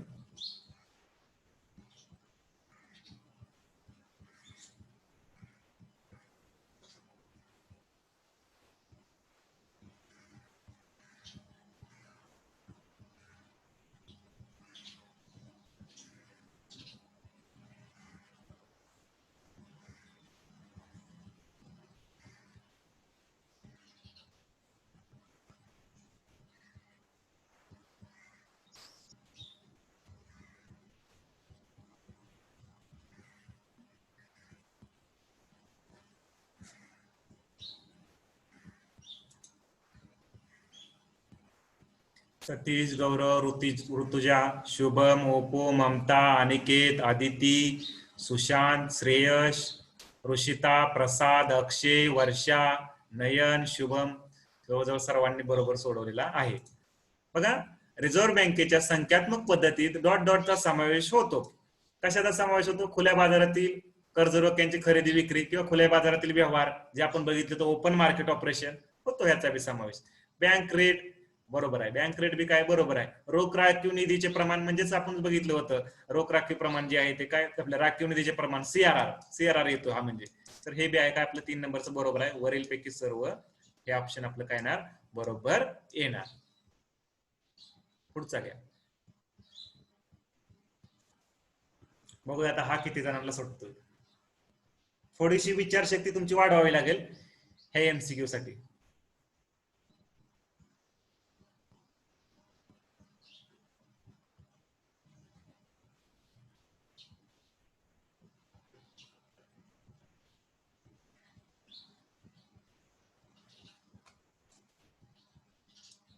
एक्सरसाइज 2017चा क्वेश्चन आहे.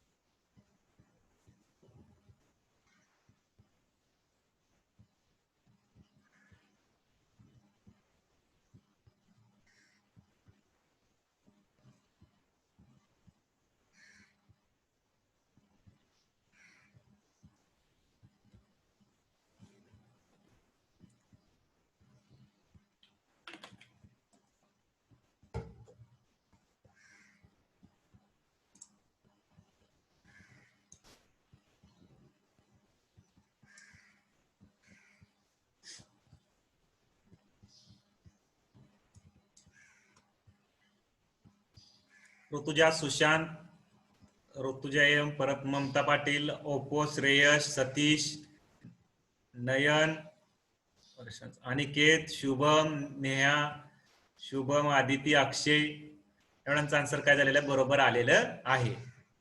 आता बघा, जेव्हा आरबीआय बँक रेट, जेव्हा आरबीआय काय म्हटलेलं आहे बँक रेट व्याजाचा दर वाढवते तेव्हा डॉट डॉट होते, म्हणजे टिंब टिंब होते काय असेल ते. काय बघा आता, आरबीआय बँक रेट व्याजाचा दर वाढवते, व्याजाचा दर वाढवते म्हणजे त्यावेळेस चलन वाढ होते. पहिला ऑप्शन काय म्हणलेला आहे, चलन वाढ होते का पाहिजे त्यावेळेस? व्याजाचा दर वाढवलाय. का वाढवलाय?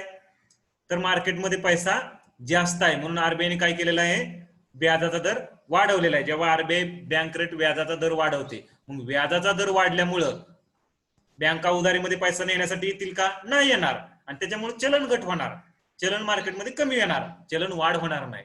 काय होणार? चलन घट. पैसा जास्त असल्यामुळे आरबीआयने काय केला, व्याजाचा दर बँक रेट काय केला, वाढवला.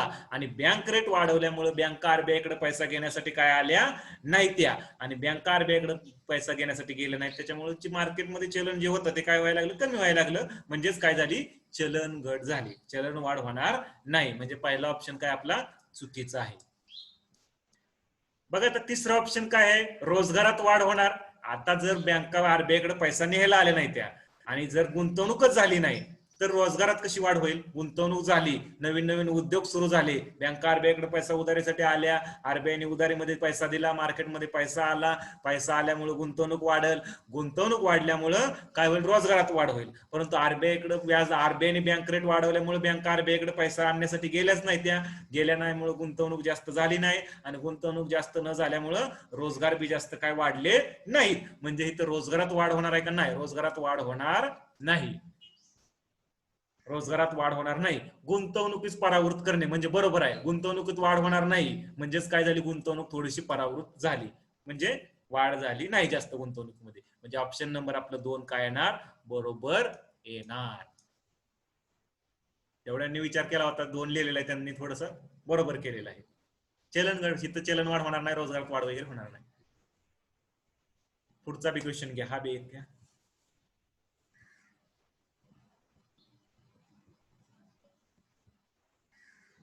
राज्यसेवा 2012चा आहे हा.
बरोबर, सर्वांचा बरोबर आहे जवळजवळ. काय म्हणलेलं आहे, देशातील विविध बँकांनी आरबीआय कडून उसनवार घेतलेल्या, उसनवार म्हणजे असं कर्जाने किंवा उसने घेतलेल्या म्हणतो आपण, घेतलेल्या रकमेवर आरबीआय जे व्याज दर आकारते त्याला काय म्हणतात? काय म्हणणार? बँकांनी घेतले आरबीआय कडून, आरबीआयने बँकांकडून पैसे घेतले नाहीत, कुणी घेतले? बँकांनी घेतले. त्याच्यामुळे काय आपण येणार, आता इथे बघा, प्रत्यक्ष व्याजदर असा कुठेतरी आपण बघितला बी नाही, प्रत्यक्ष व्याजदर आणि अप्रत्यक्ष बी कुठं बघितला नाही. म्हणजे पहिले तर हे 2 तर गेले. आपण रेपो आणि रिव्हर्स रेपो बघितला होता, परंतु रेपो मध्ये कोण घेतं? बँका पैसे कोणाकडून घेतात? आरबीआय कडून घेतात. आणि रिव्हर्स मध्ये आरबीआय बँकांकडून घेते. म्हणजे कोणतं येणार? बँकांनी इथं म्हणले, बँकांनी आरबीआय कडून उसनवर घेतलेल्या रकमेवर आरबीआय जे व्याज दर आकारते त्याला काय म्हणलं जातं? रेपो दर. म्हणजे बँकांनी घेतलेला आहे त्याच्यावर कोणता व्याज दर आकारला जातो? रेपो रेट हा आकारला जातो. नंतर बघा, हा इथपर्यंत आपला जो टॉपिक आहे आपला काय झालं, इथून क्वेश्चन झाले. आता इथून पुढे बघा, आणखी 2 एक नवीनच कन्सेप्ट 2020 मध्ये आणला आरबीआय. आता कदाचित ह्याच्यावर बी क्वेश्चन तुम्हाला विचारला जाऊ शकतो. 2020 मध्ये आणलेला आहे. कोणता आणलेला आहे? लॉंग टर्म रेपो ऑपरेशन आणलेला आहे. हे एक टूल आहे म्हटलं तरी चालेल, साधन म्हटलं तरी चालेल, पण हे जरा थोडंसं वेगळं आहे. लॉंग टर्म रेपो ऑपरेशन 2020 मध्ये आणलं. साधारणतः रेपो लोन हे अल्पकालीन कालावधीसाठी असतात. किती? ओव्हरनाईट ते 14 दिवसाचे असतात. रेपो मध्ये दिले जातात बँकांना जे लोन ते अल्पकालीन 1 दिवसापासून ते किती 14 दिवसापर्यंत असतात. परंतु लॉंग टर्म रेपो ऑपरेशन मध्ये जे लोन दिलं जातं बँकांना किंवा बँकाचे लोन मध्ये आरबीआय कडून पैसा आणतात त्या आणला जाईल किती? कारण मंदीची समस्या या सगळ्या गोष्टींचा विचार करून आरबीआयने काय केलं? हे लॉंग टर्म रेपो ऑपरेशन 2020 मध्ये काय केलं? सुरू केलं. हे लॉंग टर्म रेपो ऑपरेशन वर आणणार किती? 1 वर्ष किंवा 3 वर्ष कालावधीसाठी. म्हणजेच काय तर मोठ्या मोठ्या उद्योगांना वगैरे काय व्हावं? लोन मध्ये पैसा मिळावा हा उद्देश राहिला कुणाचा? आरबीआयचा. म्हणून हे लॉंग टर्म रेपो ऑपरेशन 2020 मध्ये आरबीआयने आणलं. म्हणजेच आरबीआय एकूण किती बघा? एकूण 1 लाख करोड रुपये कर्जाने वेगवेगळ्या राऊंड मध्ये देणार बँकांना. 1 लाख करोड रुपये किती? 1 वर्ष किंवा 3 वर्ष या कालावधीसाठी. आणि आरबीआयचे क्लायंट ज्यांना पाहिजे ते अप्लाय करू शकतात. कमीत कमी किती? 1 करोड रुपये घ्यावे लागतील त्यांना. ज्यांना विकत घ्यायचं ज्या बँकांना वगैरे तर किती घ्यावं लागतील? 1 करोड रुपये घ्यावं लागतील. त्याच्यापेक्षा बी जास्त ते काय करू शकतात? घेऊ शकतात उधारीमध्ये या लॉंग टर्म रेपो ऑपरेशनच्या अंतर्गत. व्याजदर जो रेपो दरामध्ये व्याजदर आहे तो सेम राहणार. त्याच्यामध्ये काय बदल नाही, फक्त कालावधी बदल आहे. काय? 1 वर्ष किंवा 3 वर्ष या कालावधीसाठी ते घेऊ शकतात. आणि कंपाऊंड चक्रवाढ व्याज माहित असेल तुम्हाला. कंपाऊंडेड अॅन्युअली म्हणजे चक्रवाढ व्याज माहित असेल सगळ्यांना. चक्रवाढ व्याजाचा अभ्यास बी केला असेल तुम्ही शाळेत वगैरे. चक्रवाढ व्याजामध्ये काय केलं जातं? ह्या वर्षी जे काही व्याज झालंय ते परत मुद्दलमध्ये ऍड केलं जातं पुढच्या वर्षी मुद्दलमध्ये ऍड केलं जातं. तसंच हे बी काय केलं जाईल की हे जे काही व्याज झालेलं आहे ते दर वर्षाला मुद्दलमध्ये ऍड केलं जाईल. म्हणजे अॅन्युअली कंपाऊंडेड केलं जाईल. म्हणजे दरवर्षी ते मुद्दलमध्ये ऍड करण्यात येईल. हे लॉंग टर्म रेपो ऑपरेशनच्या अंतर्गत छोटासा कन्सेप्ट आहे. ह्या बी त्याच्याबरोबर तुमच्या लक्षात असू द्या. नंतर आणखी एक 2019च्या शेवटी जवळ आरबीआयने आणलं ऑपरेशन ट्विस्ट आणलं. 2019 मध्ये आणलंय म्हणजे शेवट जवळ आणलं सप्टेंबर ऑक्टोबरच्या आसपास. किंवा त्यालाच म्हटलं दुसरं नाव दिलं आरबीआयने officially special open market operation असं नाव दिलं. Special open market. मग हे ऑपरेशन ट्विस्ट किंवा स्पेशल ओपन मार्केट ऑपरेशन हा नेमका काय कन्सेप्ट आहे? तर आरबीआय काय करते? हे जे आणलं आता जे मोठे मोठे उद्योगधंदे आहेत किंवा मोठ्या मोठ्या कंपन्या आहेत कॉर्पोरेट सेक्टर आहेत ह्यांना लॉंग टर्म मध्ये उधारीमध्ये पैसा हवा असेल तर ते काय करतात? बॉन्ड इश्यू करतात. बघा एखादी कंपनी असेल जर तिला पैसा हवा असेल किंवा भांडवल असेल तर ते 2 प्रकारे पैसा आणते. एक म्हणजे कोणतं? शेअर मार्केट आणि आपलं इक्विटी मार्केट असतं किंवा त्याला काय म्हणतो आपण? शेअर मार्केट म्हणतो. आणि दुसरं असतं ते बॉन्ड मार्केट असतं. डेब्ट मार्केट किंवा बॉन्ड मार्केट म्हणलं तरी चालेल थोडक्यात. म्हणजे बॉन्डच्या सहाय्याने. मग इक्विटी मार्केटमध्ये जर इथं जर लोकांनी गुंतवणूक केली शेअरमध्ये लोकांनी गुंतवणूक केली तर लोकांना काय मिळते? तिथं भागीदारी दिली जाते. आणि बॉन्डमध्ये जर गुंतवणूक केली तर तिथं काय केलं जातं? व्याज दिलं जातं.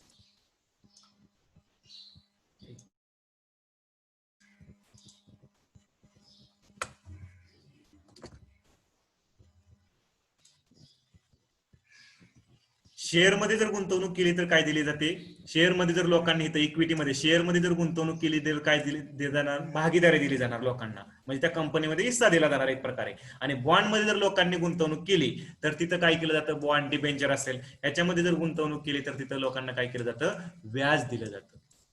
ज्यांनी कोणी गुंतवणूक केली आहे त्यांना कंपनी काय करते? व्याज देते. सपोज 100 रुपये गुंतवणूक केली असेल त्या कंपनीमध्ये तर 100 रुपयावर ठराविक व्याज दिलं जाईल. म्हणजेच ज्यावेळेस कंपन्यांना लॉंग टर्म 1 वर्षापेक्षा जास्त कालावधीसाठी जर उधारीमध्ये पैसा हवा असेल तर तिथं काय केलं जातं? बॉन्ड इश्यू केलं जातं. परंतु अशा बी काही कंपन्या असतात कंपन्यांना 10 ते 14 वर्षासाठी काय करावं लागतं? उधारीमध्ये पैसा हवा असतो. किती? 10 ते 14 वर्ष कालावधीसाठी. आणि त्याच्याबरोबर गव्हर्नमेंटच्या बी अशा काही सिक्युरिटी असतात. गव्हर्नमेंट सिक्युरिटी ह्या बी मार्केटमध्ये अशा फिरत असतात. त्या 10 ते 14 वर्ष कालावधीच्या असणार आहे. म्हणजे जास्त कालावधी असणार आहे. मग आरबीआय काय म्हणणार? लोक काय म्हणतील? ह्या कंपन्यांमध्ये आपल्याला इन्व्हेस्टमेंट करून काय फायदा नाही. गव्हर्नमेंटच्या सिक्युरिटीमध्ये जर इन्व्हेस्ट केलं लोक म्हणणार तर तिथं कसं ते सिक्युअर राहतील. रिटर्न 100% मिळेल. परंतु ही कंपनी बंद पडली तर आपल्याला रिटर्न मिळेल नाही मिळेल काय गॅरंटी आहे का? नाही. मग लोक इकडे कुठं प्रेफर करतील जास्तीत जास्त गुंतवणूक करायला? या गव्हर्नमेंट सिक्युरिटीमध्ये. लॉंग टर्म मध्ये ज्यांना इन्व्हेस्टमेंट करायची ज्यांना गुंतवणूक करायची ते काय म्हणतील? तर आम्ही गव्हर्नमेंट सिक्युरिटीमध्ये काय करू? या शासकीय प्रतिभूतीमध्येच आम्ही गुंतवणूक करू. त्यामुळे लोक हे बॉन्ड मध्ये गुंतवणूक करणार कंपन्यांच्या नाही, त्याच्यामुळे कंपन्यांना पैसा मिळणार नाही, आणि कंपन्यांना पैसा मिळणार नाही तर कंपन्या काय करणार नाही, नवीन फॅक्टरी वगैरे त्यांची सुरू करणार नाही, आणि कंपन्यांनी नवीन फॅक्टरी सुरू वगैरे केली नाही तर भारताची इकॉनॉमी ग्रोथ होणार नाही, ग्रोथ झाली नाही तर जीडीपी मध्ये ग्रोथ होणार नाही. ह्या सगळ्या त्याला कन्सेप्टला म्हणजे एकाला एक रिलेट असतात गोष्टी. मग अशा वेळेस आरबीआयने काय केलं, हे ऑपरेशन ट्विस्ट चालवलं किंवा स्पेशल ओपन मार्केट ऑपरेशन चालवलं. ह्याच्या अंतर्गत काय केलं, आरबीआय एकाच वेळी 10 ते 14 वर्षाच्या गव्हर्नमेंट सिक्युरिटी काय करणार, विकत घेणार. सपोज 10 करोडच्या आरबीआयने काय केल्या, 10 ते 14 वर्षाच्या कालावधीतल्या ज्या काही मार्केटमध्ये गव्हर्नमेंट सिक्युरिटी फिरतात त्या काय केल्या, आरबीआयने विकत घेतल्या. आणि त्याच 10 करोडच्या अल्पकालीन कालावधीच्या म्हणजे 1 वर्षापेक्षा जास्त, म्हणजे जसं 2, 3, 4, 5 वर्षाच्या ज्या काही गव्हर्नमेंट सिक्युरिटी असतील त्या काय केल्या, आरबीआयने काय केल्या, मार्केटमध्ये विकल्या. म्हणजे पैसा तेवढाच राहिला मार्केटमध्ये, परंतु काय केल्या, लॉंग टर्म ज्या गव्हर्नमेंट सिक्युरिटी आहे दीर्घकालासाठी 10 ते 14 वर्षाच्या, त्या आरबीआयने काय केल्या, काढून घेतल्या. आणि ज्या शॉर्ट टर्म गव्हर्नमेंट सिक्युरिटी आहे म्हणजे ज्या थोड्या 1 वर्षापेक्षा जास्त कालावधी म्हणजे 2, 3, 4 वर्षाच्या ज्या कालावधीच्या जशी गव्हर्नमेंट सिक्युरिटी त्या आरबीआयने काय केल्या, मार्केटमध्ये विकल्या. म्हणजे 10 करोडच्या काढून घेतल्या आणि 10 करोडच्या विकल्या. परंतु काय केलं, काढून घेतल्या त्या कशा होत्या, दीर्घकालीन होत्या म्हणजे 10-14 वर्षाच्या होत्या, आणि ज्या विकल्या त्या कशा होत्या, थोड्या 3-4 वर्षाच्या होत्या. असं आरबीआयने एक ऑपरेशन चालवलं, जेणेकरून काय हो की ज्यांना जास्त कालावधीसाठी गुंतवणूक करायची त्यांनी कुठं कराव्या, कंपन्यांच्या बॉन्डमध्ये गुंतवणूक करा. हा आरबीआयचा काय होता ह्याच्या मागे उद्देश होता. याच्यामुळे काय होईल, कॉर्पोरेट बॉन्ड असतील कंपन्यांचे डिबेंचर, याचं व्याज काय होईल, कमी होईल. म्हणजे ही काय करतील, व्याज ज्यांना काय करावं, लोकांनी गुंतवणूक करण्यासाठी हे पहिले 15% व्याज दर आकारत असतील. बाबा गव्हर्नमेंट सिक्युरिटीवर 10% व्याज मिळते तर आपल्याला 15% द्यावा लागेल लोकांना, त्यावेळेस लोक काय करतील, आपल्या बॉन्डमध्ये गुंतवणूक करतील, नाही तर करणार नाहीत. ते काय कर, त्याच्यामुळे हे 15% पहिला आकारत असतील तर आता काय त्यांना वाटेल, ठीक आहे आता 15% आकारण्याची गरज नाही, कारण आरबीआयने हे गव्हर्नमेंट सिक्युरिटी मार्केटमधून काढून घेतल्या, त्याच्यामुळे लोक काय करणार, त्याच्यामध्ये गुंतवणूक करणार नाहीत. मग आपण काय करू, आता व्याज दर थोडं कमी करू, 12% आणू, म्हणजे यांना पैसा बी थोडा कमी व्याजाने काय होईल, मिळेल कंपन्यांना. हे बी त्याचा काय होईल, एक फायदा होईल. म्हणजे यामुळे कॉर्पोरेट डिबेंचर यांचं व्याज बी काय होईल, कमी होतं आणि गुंतवणूक वाढते. त्याच्यामुळे फॅक्टरी एक्सपेन्शन, नवीन रोजगार, जीडीपी वृद्धी, या सगळ्या गोष्टी काय होतात, घडत जातात. हे साधन महागाईशी लढण्यासाठी वापरलं जात नाही, हे फक्त काय कॉर्पोरेट सेक्टरला एक प्रकारे काय मिळावं, व्याजाने पैसा मिळावा ह्याच्यासाठी हे साधन काय वापरलं गेलं. ऑपरेशन ट्विस्ट चालू केलं किंवा स्पेशल ओपन मार्केट ऑपरेशन. पहिल्यांदा ते युएसए मध्ये वगैरे 1961च्या दरम्यान वगैरे वापरलं जात होतं, आता ते भारतात बी सुरू केलेलं आहे. अशा प्रकारे आपले जे आरबीआयचे संख्यात्मक साधन आहे ते आपण काय केली, संपूर्णपणे कम्प्लीट केली. आता आपल्याला वाढायचंय ते म्हणजे कोणत्या आरबीआयची काही गुणात्मक साधन आहेत. इथपर्यंत कुणाला काही डाऊट आहे का आपलं संख्यात्मक साधनामध्ये?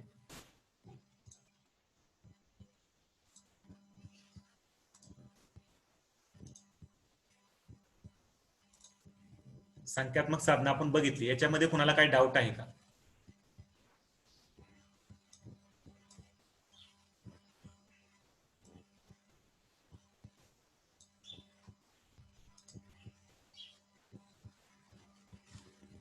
'असेल तर विचारा.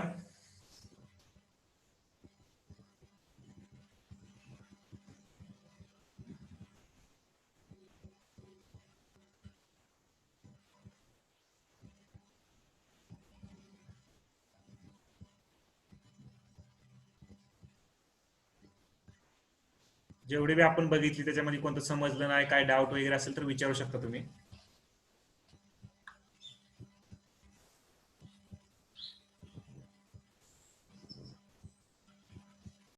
15-20% असं व्याज दर आकारावं लागणार. मग त्याच्यामुळं त्या गव्हर्नमेंट सिक्युरिटी लॉंग टर्म काढून घेतल्या जातात आणि शॉर्ट टर्म सोडल्या जातात. परत आणखी कोणाचं काय? आधी ती म्हणतात इश्यू करतात म्हणजे नक्की काय करतात, इश्यू करतात म्हणजे नेमकं कसं हे केलं जातं.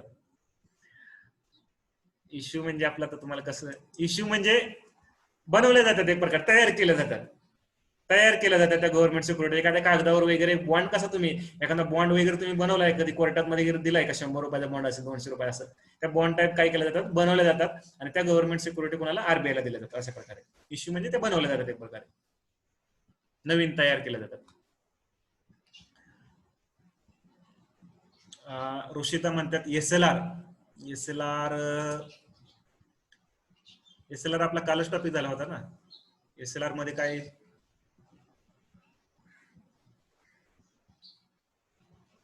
एसएलआर बघा, एसएलआर काय आपण म्हणलेलं आहे, स्टॅच्युटरी लिक्विडिटी रेशो. एसएलआर मध्ये काय केलं जातं तर ठराविक रक्कम बँकांना काय सांगितली जाते, तुमच्या स्वतःजवळ तुम्ही काय करा, रिझर्व्ह ठेवा. जेवढी डिपॉझिट मध्ये आली आहे, सपोज 100 करोड आले असतील तर यातला आता सध्याला किती सांगितलेलं आहे, 18.5% काय करा, डिपॉझिट तुमच्याजवळ रिझर्व्ह ठेवा. म्हणजे 18.5 करोड काय करावं लागणार बँकांना, स्वतःजवळ रिझर्व्ह करून ठेवा लागणार. त्याला काय म्हणलं जातं, एसएलआरच्या स्वरूपात. मग हा एसएलआरच्या स्वरूपात रक्कम ठेवली जाते. मग ती कशा स्वरूपात असू शकते, कॅशच्या स्वरूपात असू शकते, सोन्याच्या स्वरूपात असू शकते, गव्हर्नमेंट सिक्युरिटी शासकीय प्रतिभूतीच्या स्वरूपात ठेवू शकतात, treasury bill, state development bond किंवा इतर आरबीआयने जे काही नोटिफाय केलेले सिक्युरिटी असतील त्याच्यामध्ये बँका काय करू शकतात, ठेवू शकतात. याच्यापेक्षा वेगळं काहीच नाही. महागाई असेल तर एसएलआर काय केला जाईल, वाढवला जाईल, कारण बँकांनी मार्केटमध्ये पैसा जास्त फिरवू नये, स्वतः जवळच ठेवावं. मग एसएलआर ची रक्कम काय केली, वाढवली जाणार. मंदी असेल तर एसएलआर काय केला जाईल, कमी केला जाईल. बाकी याच्यामध्ये वेगळं काही नाही.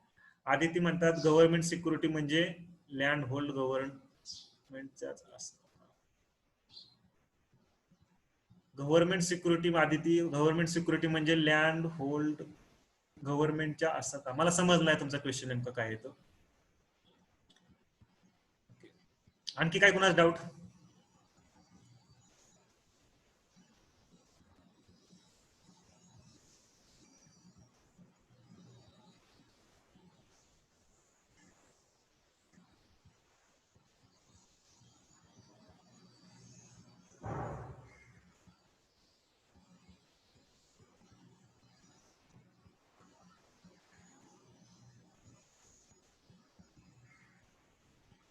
लँड गोल्डचा बॉन्ड, आता हे लँड गोल्डचा बॉन्ड मला काय तुम्ही म्हणताय ते समजे ना.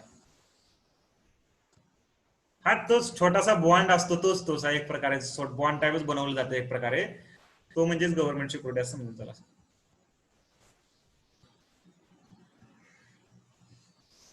अक्षय कमवत, आपला देश प्रदेशी बँकांना कर्ज देतात तर तिकडे आपलं चलन चालत नाही, तर परदेशी चलन त्यांना कसं देणार आपल्या बँका, ते आपण पुढच्या टॉपिक मध्ये, आपल्याला त्यासाठी सेपरेट नवीन टॉपिक आहे, त्यावेळेस तुमच्या लक्षात येईल. तो परदेशी बँकांचं जो आहे ना कर्ज देतात वगैरे, तो थोडं नवीन टॉपिक आहे. फॉरेन एक्सचेंज वगैरे ते कशा प्रकारे असतं ते.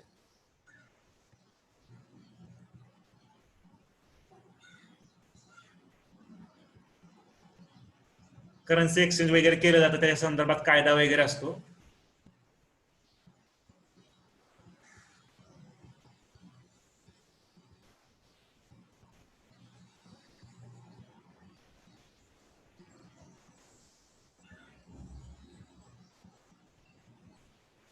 गव्हर्नमेंट सिक्युरिटी म्हणजे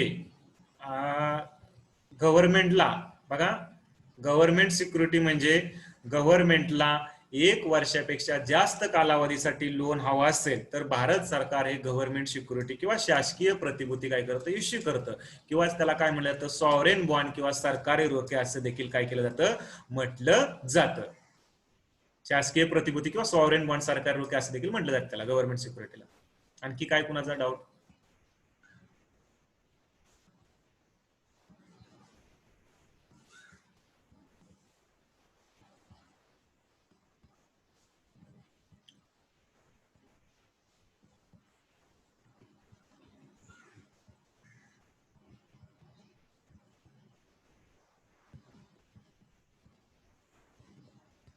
पुढे गुणात्मक साधने आहेत, मला वाटतं पुढच्या लेक्चरमध्ये आपण कंटिन्यू करू त्याला.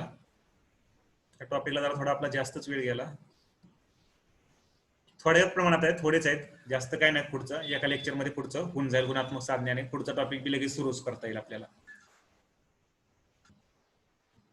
कन्सेप्च्युअल होता पार्ट थोडासा, पुढचा नंतरचा पार्ट एवढा कन्सेप्च्युअल नाही, पण हा जो पार्ट होता थोडंसं कन्सेप्ट ज्यादा होतं. हे कन्सेप्ट तुमच्या लक्षात येणं गरजेचं होतं. थोडा जास्त वेळ जाऊन द्या, परंतु तुम्हाला कन्सेप्ट लक्षात येणं काय होतं, गरजेचं आहे याच्यामध्ये.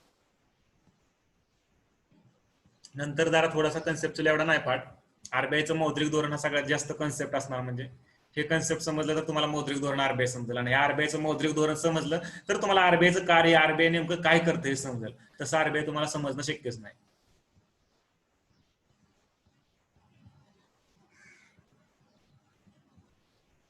आणखी डाऊट असेल तर विचारा तुम्हाला कोणाला.